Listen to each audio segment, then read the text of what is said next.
Hello everyone, welcome to the class of business studies and the syllabus of class 11th we are doing. With this last topic, the syllabus is also got over and I hope your full syllabus of business studies we have covered.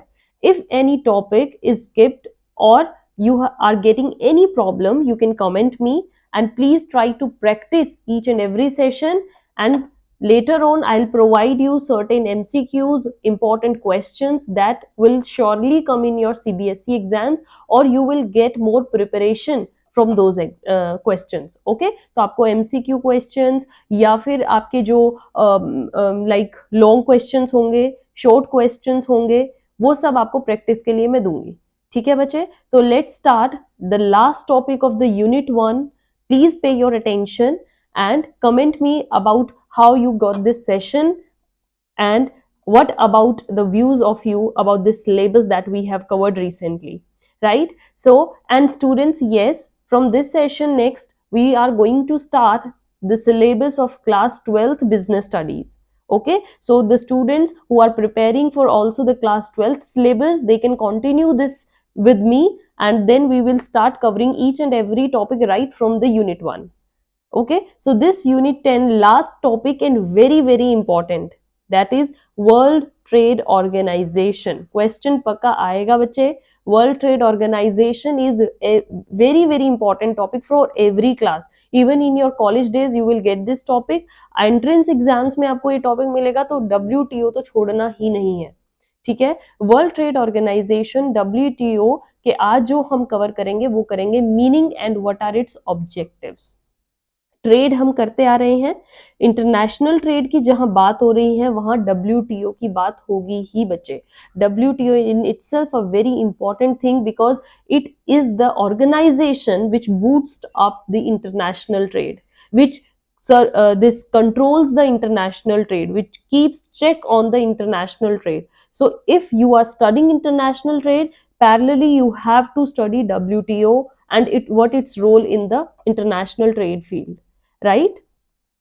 So let's start our topic for the today. WTO, first get its introduction and you will get a complete brief idea about what its history, where it is situated, how many members are there. So what is a World Trade Organization?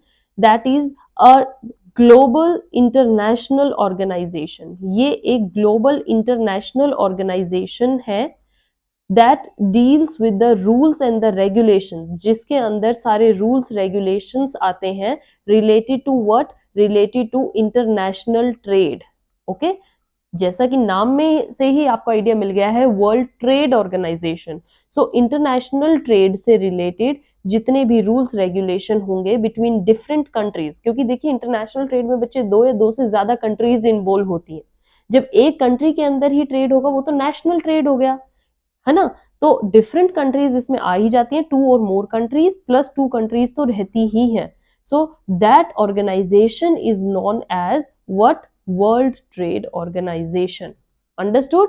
सो अब आपसे कोई world trade organization की definition पूछेगा तो क्या होगा? It is a global international organization जो कि डील करती है रूल्स और रेगुलेशन में regarding what, regarding international trade between different countries. Now next, WTO is formed. Name याद रखिएगा, formed. It is formed on January 1995. Okay, in later on classes you will also read many other different types of organization like ASEAN, NAFTA, है ना, SAARC Nations. तो वहां पे भी आपको date remember करनी होगी, 1995 को याद रखिए WTO का. एंड WTO से पहले जो ऑर्गेनाइजेशन थी वो कौन सी ऑर्गेनाइजेशन थी बच्चे? General agreements on tariff and trade. ठीक है, जिसको हम क्या बोलते हैं? गैट. गैट पहले ऑर्गेनाइजेशन थी, पहले ये वर्क करती थी और इसको रिप्लेस किया, मींस अब ये काम नहीं है, इसको रिप्लेस किसने कर लिया है? वर्ल्ड ट्रेड ऑर्गेनाइजेशन ने. ठीक है, अब general agreement on tariffs and trade नहीं है. एंड दिस गैट कब आई थी? GATT was started in 1948. So 1948 से 1994 तक ये चली और उसके बाद 1995 में रिप्लेस कर लिया वर्ल्ड ट्रेड ऑर्गेनाइजेशन ने. ठीक है बच्चे, then it was replaced because, क्यों रिप्लेस किया गया था? क्यों हमने गैट को ही फॉलो नहीं किया? क्यों हम वर्ल्ड ट्रेड ऑर्गेनाइजेशन लेकर आए? Why? It was replaced why, because जो गैट था, सॉरी बच्चे, जो हमारी ये गैट ऑर्गेनाइजेशन थी दैट वाज बाइज्ड, ठीक है ना, इसमें बहुत सारी इंफॉर्मिटीज थी, ठीक है, तो that was completely biased in home, in favour of the developed countries. जो डेवलप्ड कंट्रीज थी, रिच कंट्रीज थी, उन्हीं का ही इस पे दबदबा था, वही सारे ट्रेड को कंट्रोल कर रहे थे, वही डिसाइड करते थे क्या रूल्स होंगे, क्या रेगुलेशंस होंगे। हम उन्हीं के अकॉर्डिंग, जो लेस डेवलप्ड कंट्रीज थी उनमें जो बैड क्वालिटी का सामान था वो जा रहा था, और गुड क्वालिटी का सामान सिर्फ डेवलप्ड नेशंस में आ रहा था। So GATT was getting a lot of disfame all around the world, and there was a need कि गैट को रिप्लेस किया जाए with what, with world trade organization. Okay, now the next thing you should know about this World Trade Organization, the headquarters.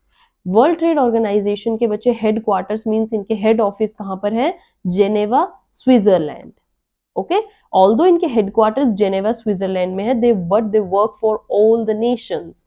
Different members जो होते हैं, जब world trade organization की meeting होती है तो वो कहां पर मिलते हैं, स्विट्जरलैंड में, जहां पे इनके हेड ऑफिस है, ठीक है। वहां पर बैठ के सारे नेशंस मिलकर पॉलिसीज फ्रेम करते हैं, रूल्स फ्रेम करते हैं, और क्या अपग्रेडेशन वर्ल्ड ट्रेड ऑर्गेनाइजेशन में होनी चाहिए वो डिसाइड करते हैं।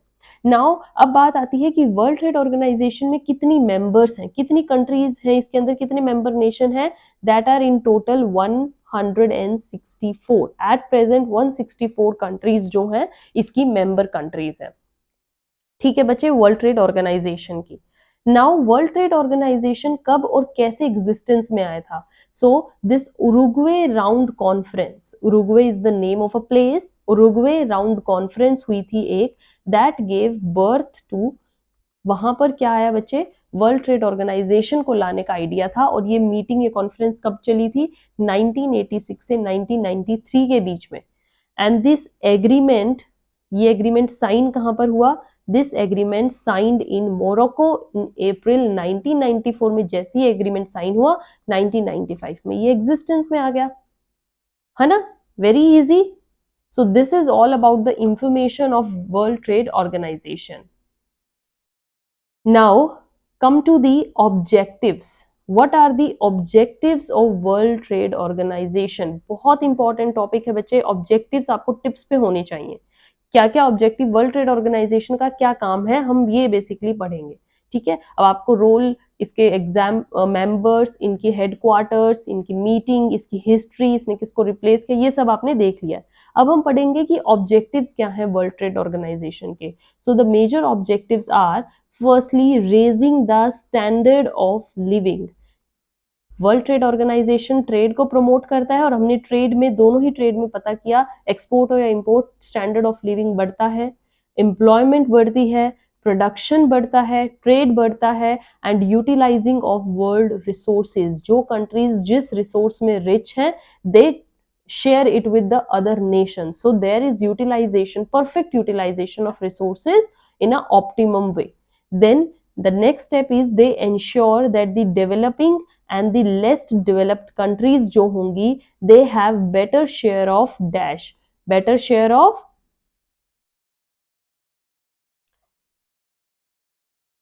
growth in world trade, okay, उनकी growth उसमें हो।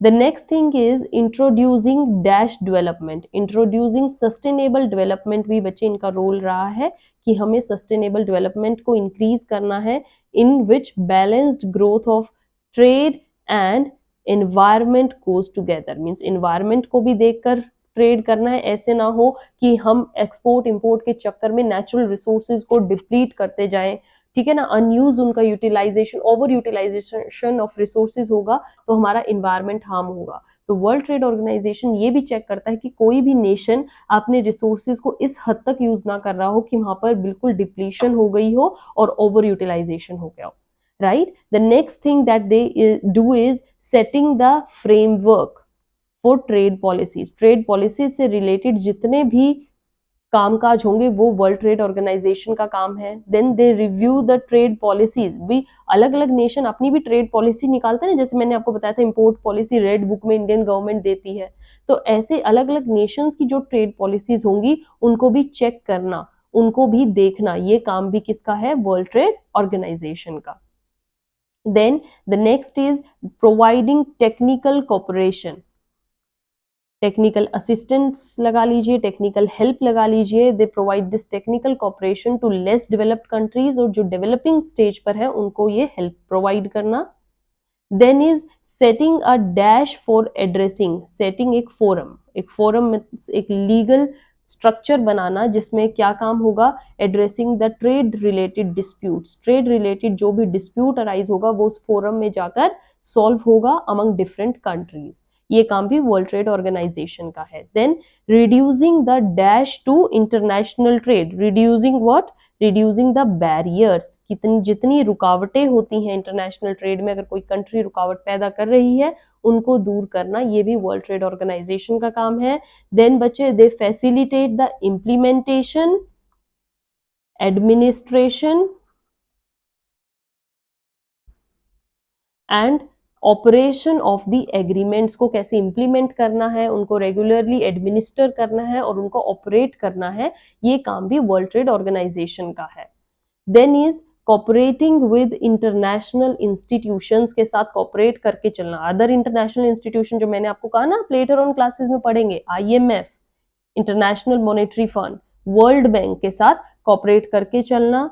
Further is ensuring the dash of trade policies, ensuring the transparency, trade policies में कंप्लीट ट्रांसपेरेंसी हो, कोई भी बायस्डनेस ना हो, आप किसी को फेवर ना कर रहे हो, ये सब चेक करना। Last is conducting economic research, regularly research calculate करना और प्रॉपर एक एनालिसिस फ्रेम करना जिससे आपको ये पता लगे कि कहां पर हमारा ट्रेड किस डायरेक्शन में जा रहा है।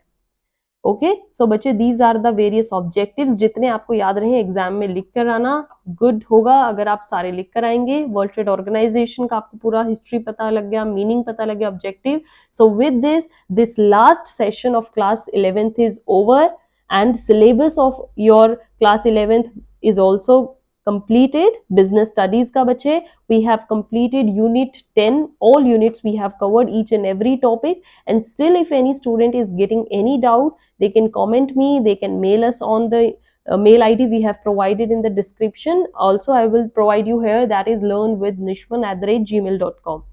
okay so thank you everyone and stay tuned for the next session of class 12th. You can start your preparation with me for the class 12th also. Thank you.